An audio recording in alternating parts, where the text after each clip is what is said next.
Bonjour à tous, bienvenue dans Parlement Hebdo, l'émission qui revient sur les temps forts de l'actualité de l'Assemblée nationale et du Sénat. J'ai le plaisir de la présenter avec Steve Jourdain. Bonjour. Bonjour Elsa. Et cette semaine, on revient sur un passage obligé pour tout Premier ministre, la déclaration de politique générale. Et on en parle avec notre invité, le sénateur La République En Marche des Hauts-de-Seine, Xavier Iacovelli. Bonjour. Bonjour. Et c'est Steve qui dresse votre portrait. Xavier Iacovelli, vous êtes né à Suresnes dans les Hauts-de-Seine. Vous êtes l'aîné d'une fratrie de 4 enfants, produit d'une famille de descendants d'immigrés italiens, arrivé en France à la recherche d'une vie meilleure. Vous avez longtemps été chef d'une entreprise de restauration.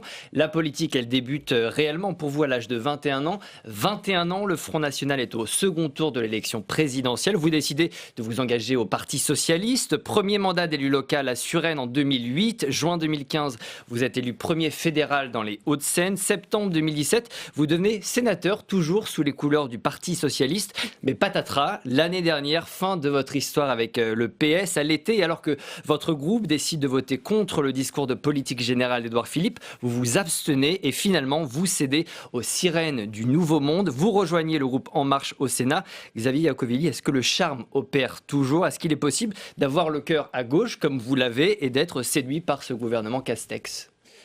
Oui, la preuve, c'est que moi je me revendique toujours un homme de gauche, mais une gauche de gouvernement, une gauche pragmatique, une gauche... Pour moi la gauche c'est la gauche de progrès, c'est celle qui réforme, c'est pas celle qui s'oppose systématiquement et qui fait du conservatisme. Donc c'est vrai que je me suis abstenu lors du discours de politique générale d'Édouard Philippe en juin 2019. Notamment parce qu'il y avait une vision et un objectif sur la question écologique, déjà à l'époque, qui a mis du temps, il faut se le dire entre nous. Moi, je suis quelqu'un de libre aussi, donc dans ma parole, qui a mis du temps à venir. Mais donc, du coup, j'avais voulu, on va dire, donner une chance sur cet nouvel acte du quinquennat avec Édouard Philippe, en m'abstenant, ce qui a provoqué effectivement un certain nombre d'attaques de ma famille politique pour in fine que je quitte le Parti Socialiste en octobre 2019, au moment où j'ai signé la tribune des parlementaires et anciens parlementaires socialistes qui appelaient à soutenir le président de la République, notamment aux côtés de Jean-Yves Le Drian et d'Olivier Dussopt. Et c'est à partir de ce moment-là où je suis devenu secrétaire général du mouvement Territoire de Progrès, dans la majorité présidentielle. Ce nouveau gouvernement n'est pas trop à droite pour vous?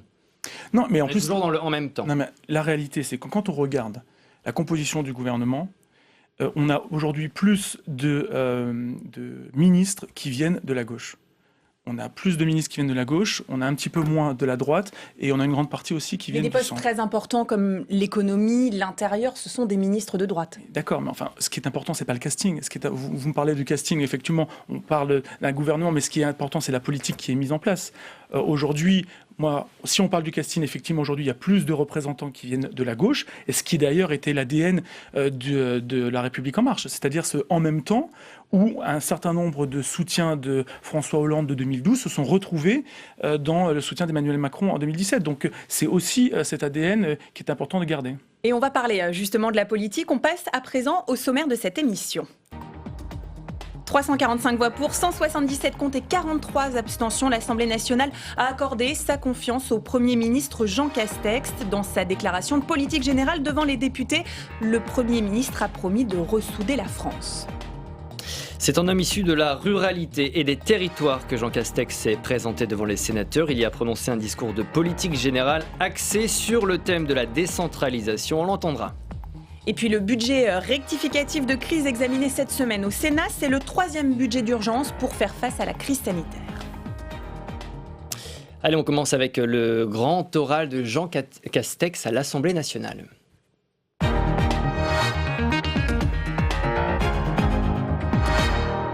C'était mercredi dans l'hémicycle de l'Assemblée nationale la déclaration de politique générale de Jean Castex. Les députés lui ont largement accordé leur confiance.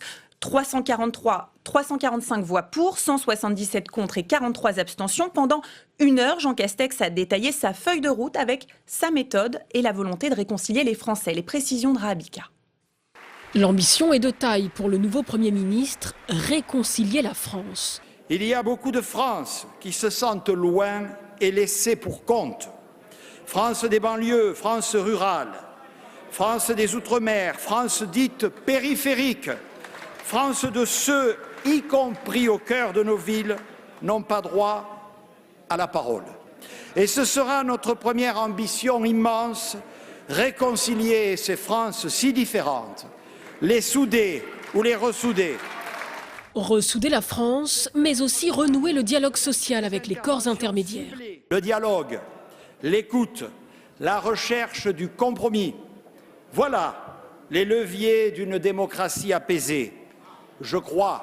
J'ai toujours cru aux vertus du dialogue social. En pleine crise, la relance économique est la priorité du gouvernement, avec une nouvelle méthode, le contrôle. 100 milliards d'euros seront investis dans l'emploi, la transition écologique et l'industrie. Le gouvernement présentera tous les 2 mois un point précis de la mise en œuvre de ce plan de relance, de ses impacts et de ses résultats. Parmi ces investissements, 20 milliards d'euros seront consacrés à l'écologie, cette bataille que le gouvernement dit vouloir gagner. Alors avant le fond, on va parler un peu de la forme et de la personne. On a beaucoup commenté le fait que le président de la République remplaçait finalement un énarque de droite par un autre énarque de droite. Jean Castex, il incarne quoi? Le changement, la continuité dans le changement dans la continuité? Non, je pense qu'il incarne les territoires, il incarne cette décentralisation, ce nouvel acte de la décentralisation voulu par le président de la République pour donner aussi plus de pouvoir et plus de responsabilité aux collectivités territoriales. Alors moi, en tant que sénateur, je ne peux que m'en satisfaire. C'est vrai que c'est une autre façon de s'exprimer, une autre façon, c'est peut-être plus pédagogique, même si j'avais beaucoup d'estime pour Édouard Philippe, qui était peut-être parfois un peu cassant, avec un certain nombre d'opposants. Mais je pense que Jean Castex, et il l'a rappelé, c'est apaiser la France, faire en sorte de reprendre aussi ce dialogue social qui existait sous Édouard Philippe, mais qui avait peut-être été un peu rompu au moment des grèves. Donc je pense que moi, en tant que social-démocrate, autant dire que le dialogue social... Il fallait remplacer Édouard Philippe. Mais ils l'ont dit, Édouard Philippe et le président de la République. Le président de la République l'a d'ailleurs redit lors de son discours. Pour pouvoir incarner un nouveau cap dans le quinquennat, il fallait changer aussi de Premier ministre. Et ça, c'est d'un commun accord entre l'ancien Premier ministre et le président de la République.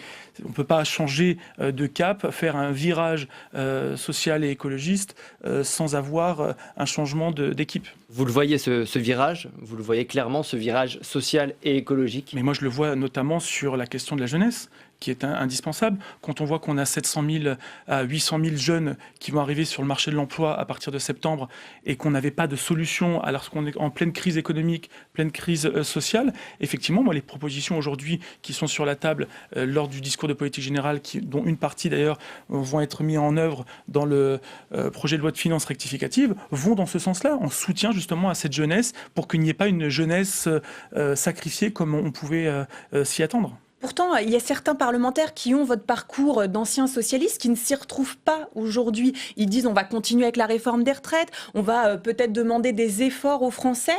Pour eux, le virage écologiste-socialiste n'existe pas.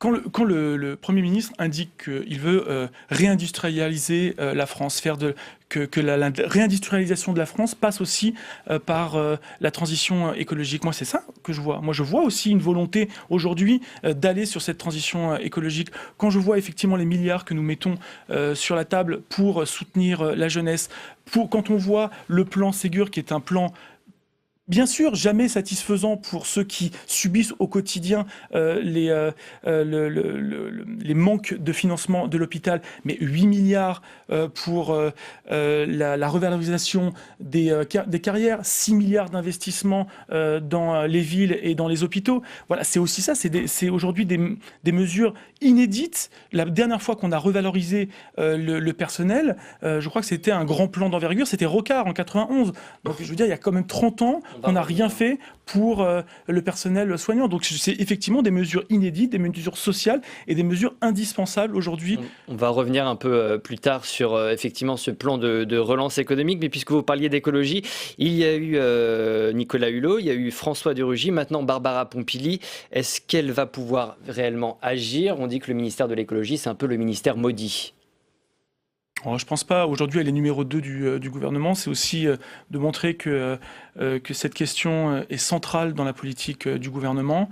Elle vient aussi de la gauche, elle vient des écologistes, mais de l'aile gauche aujourd'hui du gouvernement. Elle est d'ailleurs membre d'un mouvement au sein de la majorité présidentielle et d'une sensibilité au sein de LREM qui s'appelle En Commun, qui assume ce côté social-démocrate et écologiste. D'ailleurs, nous, on a des discussions entre Territoire de Progrès et avec l'aile gauche de la majorité. Donc non, je pense qu'au contraire, elle a la volonté d'agir. Et je pense surtout qu'il y a une prise de conscience de l'ensemble de nos dirigeants sur cette question écologiste. Et je pense qu'il est indispensable aujourd'hui que toutes nos politiques publiques aient ce fil rouge de la transition écologique. Justement, il faut que Bercy suive, par exemple. Il n'y a pas que le ministère de l'écologie, il y a l'économie aussi. Oui, mais bien sûr, mais Bercy suivra lorsqu'il y aura des arbitrages de Matignon. Et aujourd'hui, on voit bien qu'il y a une volonté du Premier ministre d'aller dans cette croissance verte et non pas dans cette décroissance écologique. Vous avez repris les termes du Premier ministre. Le Premier ministre qui a d'ailleurs renouvelé l'exercice de la déclaration de politique générale, cette fois devant le Sénat.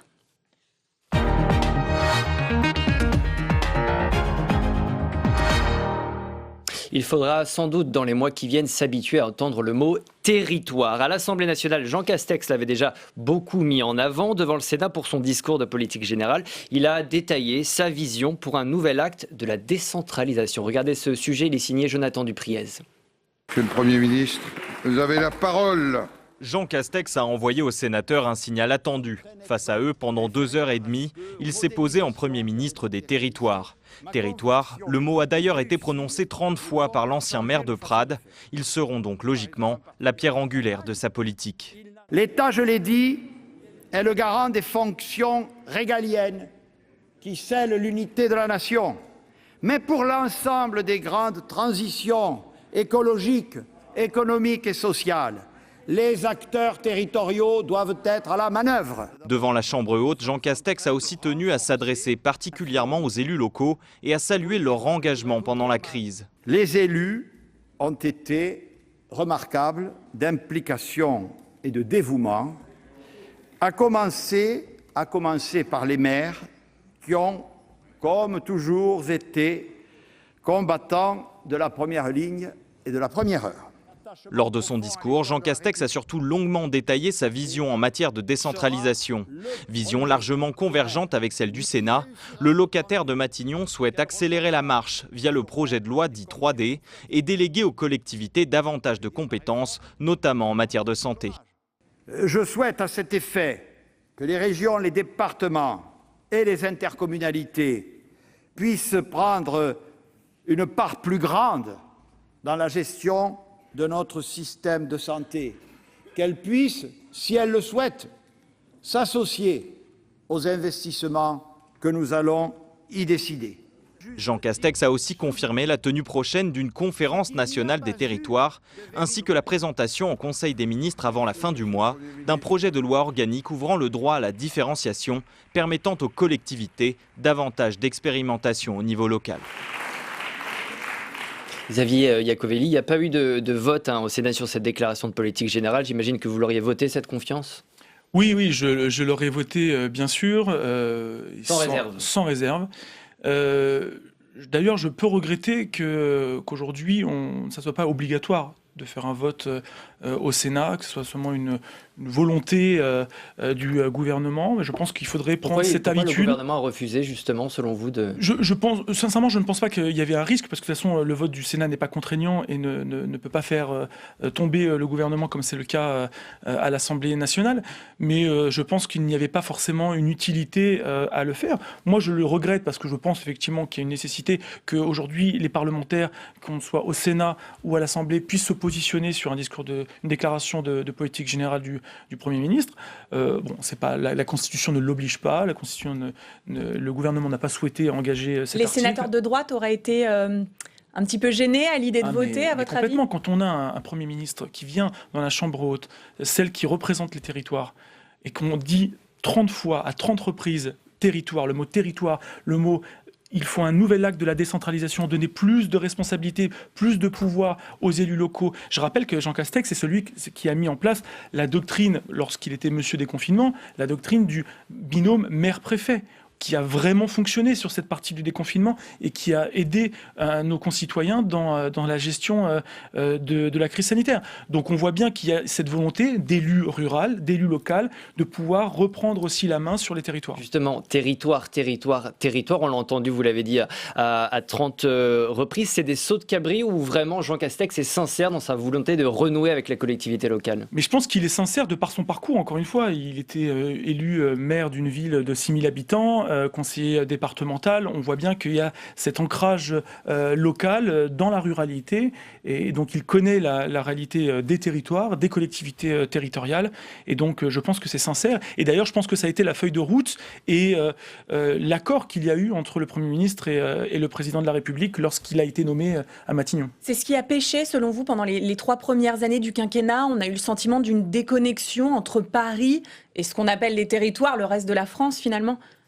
Écoutez, moi, c'est difficile parce que moi, j'étais dans l'opposition pendant au moins les 2 premières années du quinquennat. Donc c'est vrai que moi, j'ai estimé, ne serait-ce qu'en 2017, lorsque j'ai fait ma campagne sénatoriale, je trouvais effectivement qu'il y avait une déconnexion de l'Élysée, de l'équipe autour du président, sur la réalité des territoires, la réalité des élus locaux, qui, je me rappelle aussi, il y avait une petite attaque un peu sur les élus locaux, où il y a 85% des élus locaux qui ne sont pas indemnisés. Et donc, ils font ça vraiment bénévolement au service de leurs concitoyens. Et donc, moi, je pense effectivement que dans un premier temps, il y a eu un petit peu un loupé sur les élus locaux qui s'est vraiment, ensuite, Édouard Philippe a vraiment repris la main dessus. Et là, Jean Castex, clairement, montre que les territoires font partie intégrante de notre République et qu'il est important pour notre politique nationale d'avoir des territoires forts. On nous promet un nouvel acte de la décentralisation. Quand vous voyez, par exemple, ce qui s'est passé en Italie, le pays de vos ancêtres, notamment en matière sanitaire, ça ne vous inquiète pas, une nouvelle décentralisation ? Non, moi je pense sincèrement qu'au contraire, les élus locaux sont en proximité et connaissent... En matière de santé ? Non mais... connaissent aujourd'hui leur territoire, les problématiques. Après, moi, je pense effectivement qu'en termes de santé, il est important d'avoir un cadrage national, d'avoir des directives nationales et d'avoir une coordination nationale. Après que les investissements soient décentralisés, que les administrations associent les élus locaux, ce qui est déjà le cas dans un certain nombre d'hôpitaux de province, je le rappelle, y compris de régions parisiennes. Donc moi, je pense qu'il est important de décentraliser un maximum, mais que d'un point de vue national, on puisse garder cette coordination de santé. Et d'ailleurs, aujourd'hui, les ARS, c'est ça, c'est une décentralisation des pouvoirs de santé également. Quand on parle également de différenciation, on a l'impression, l'inquiétude parfois d'une rupture d'égalité. On se dit, si on est dans une région riche, finalement, on va avoir de la chance. Mais pour les régions un peu moins riches, finalement, on n'aura pas des expérimentations comme les autres. Non, je pense que les expérimentations, c'est pas seulement dû à la richesse des territoires. Je pense qu'il y a effectivement des spécificités région par région. Je pense qu'il est important de pouvoir avoir cette différenciation. Après, il faut que ça soit limité, parce que je rappelle que la République est une et indivisible et qu'aujourd'hui, il n'est pas question d'avoir des républiques autonomes et une France fédérale. Mais je pense qu'il y a une différenciation sur la culture, sur nos services publics qui doivent être, à mon avis, aussi beaucoup plus décentralisés et au plus près de nos concitoyens. Xavier Iacovelli, j'aimerais vous faire écouter cet extrait de Jean Castex au Sénat. Une de ses sorties a provoqué quelques moqueries. Écoutez. Le plan de relance portera une attention particulière aux pistes cyclables. On m'a moqué quand j'ai dit ça, on a dit « il parle d'un gadget ». Pas du tout, mesdames et messieurs les sénateurs, pas du tout, pas du tout. Et nous sommes à une révolution, c'est le vélo électrique. Il va multiplier les usages, il va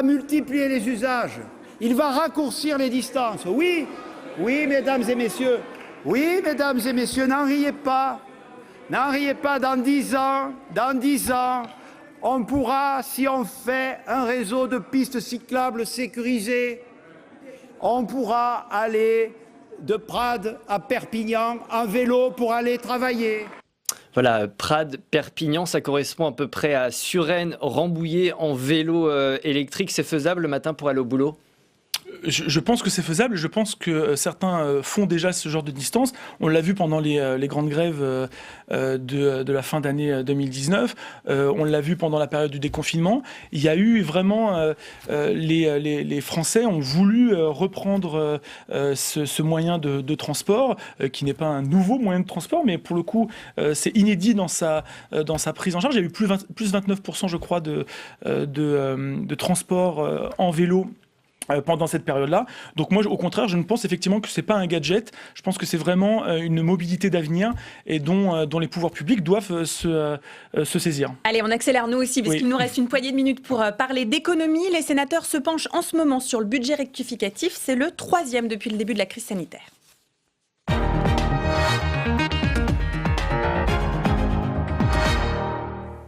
Beaucoup trop peu, beaucoup trop tard. Les sénateurs considèrent que le budget rectificatif actuellement discuté à l'Assemblée n'est pas assez ambitieux. Ils demandent davantage de mesures de relance économique. Samia Dechir.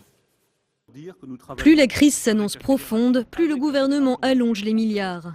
36 de plus dans le nouveau budget rectificatif, ce qui porte le plan d'urgence à 462 milliards d'euros au total. Une somme nécessaire mais mal fléchée pour les sénateurs. Plus qu'un plan d'urgence, ils réclamaient un vrai plan de relance de l'économie.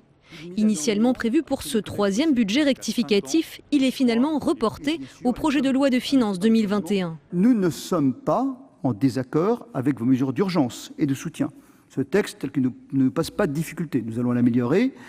Mais nous sommes plutôt en désaccord avec ce qui n'est pas dans le texte, puisque nous pensons qu'il faut faire autrement, qu'il faut faire mieux, nous en reparlerons, mais il nous semble surtout que des mesures de relance devraient être prises dès maintenant et non à l'automne pour aider les Français à retrouver la confiance. Pour introduire des mesures de relance, la Commission des finances propose à travers ses amendements de mettre en place des chèques loisirs pour 6 millions de ménages modestes ou encore de flécher l'épargne des particuliers vers les entreprises. Autre reproche des sénateurs à ce nouveau budget rectificatif, l'absence de financement. On dit qu'on va financer par la dette et qu'on va mettre la dette de côté. Mais mettre la dette de côté, ça ne la fait pas disparaître. Il arrive un jour où elle vous rattrape seulement. Ça ne va pas être sur cette génération, ça va être sur les suivantes. C'est un manque de courage politique. En tout, plus de 1000 amendements ont été déposés. C'est donc une version très modifiée du budget rectificatif qui devrait sortir de l'examen au Sénat. Xavier Iacovelli, il y a assez de mesures de relance dans ce texte ?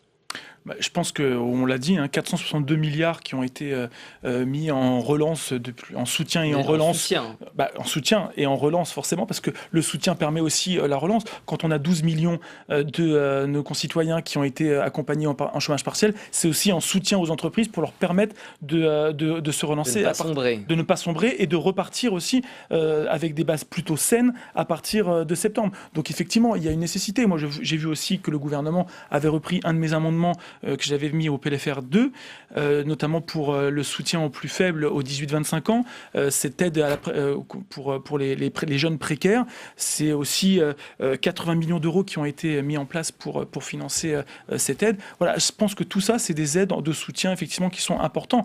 Après, il y a une stratégie effectivement sur la réindustrialisation de la France qui passe par la transition écologique. Ça va créer aussi de l'emploi et je pense qu'effectivement, le gouvernement a une volonté d'investir dans la transition écologique pour faire ce plan de relance. Sur les aides aux entreprises, il y a un débat. Est-ce qu'il faut les conditionner ou pas? Les conditionner au respect de l'environnement, au fait de ne pas licencier. Est-ce que pour vous, le gouvernement doit mettre plus de conditions quand on aligne les milliards? Moi, je suis d'accord pour avoir un certain nombre de conditions. Je l'ai toujours été. Pour l'instant, il n'y en a pas beaucoup. Non, mais je vous dis ce que moi je pense. Je ne dis pas ce que le gouvernement dit. Moi, je pense effectivement qu'il faut un peu plus de conditions, et notamment, alors pas sur l'interdiction des licenciements, parce que je ne crois pas à l'interdiction des licenciements, sinon on peut faire aussi couler l'entreprise. Mais c'est vrai que lorsqu'on a des aides publiques pour la relance, ce n'est pas pour reverser sur des dividendes pour les actionnaires. C'est aussi pour relancer, réinvestir dans l'économie et réinvestir sur l'économie de leur propre entreprise. Donc il faut des sanctions.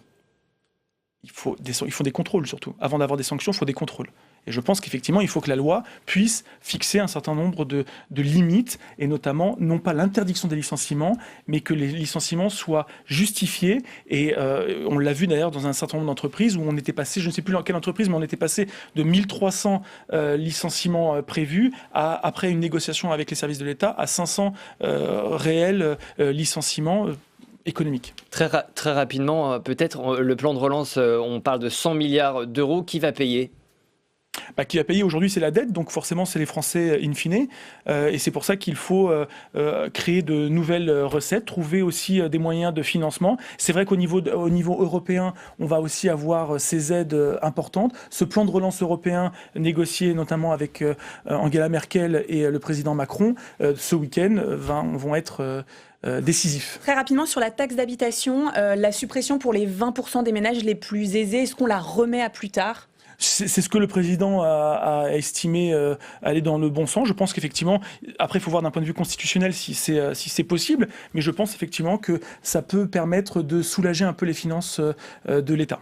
Merci Iacovelli, ce sera le mot de la fin. Merci beaucoup Elsa, on se retrouve la semaine prochaine pour un nouveau numéro de Parlement Hebdo.